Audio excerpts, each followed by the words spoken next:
Balik 40 pesos na ang flag down rate sa mga taxi kasunod ng pagbawi sa 10 pesos na provisional discount. Samantala, posibleng ipatupad na sa Huwebes o sa Biyernes ang 8 pesos na minimum na pamasahe sa jeep. May report si Ivan Mayrina. Sa umiiral ngayong patakaran ng LTFRB, 30 pesos ang flag down rate sa mga taxi.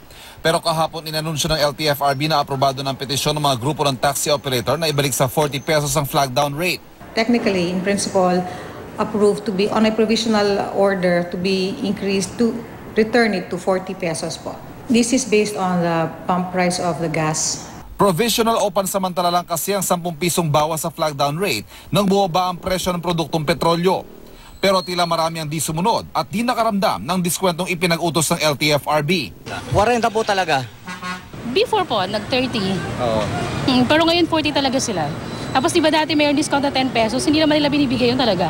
Batid ng LTFRB ang ganitong sitwasyon sa kalsada, kaya hinihiling nilang kooperasyon ng lahat para masunod ang tamang singil sa taxi. To those who are experiencing this, they may report it to us. We need all the help that the community can give us because we cannot monitor each ride. Pinasusumiti na ng LTFRB ang mga taxi operator ng position paper kaugnay na hinihingi nilang pagbabalik sa 40 pesos sa flag down rate bago ito tuluyang maipatupad. Pero ang National Center for Commuter Protection hindi inalmahan ang balik 40 pesos sa flag down.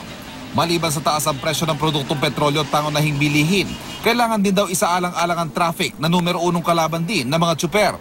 Ang huling pagtaas ng flag down rate is 2010.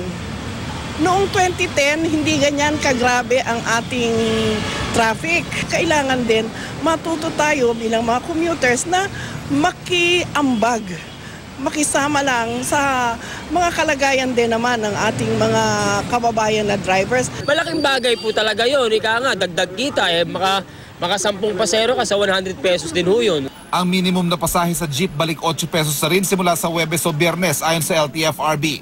Pero magiging epektibo ito pag napirmahan na ng lahat ng commissioner ng LTFRB ang order at naipublish na sa isang pahayagan. This will be signed today. Tomorrow, we get to publish it. It's a day after, published in a newspaper of general circulation. Then the following day, that's the latest would be early next week or the earliest would be Thursday or Friday this week. Ivan Mayrina, GMA News.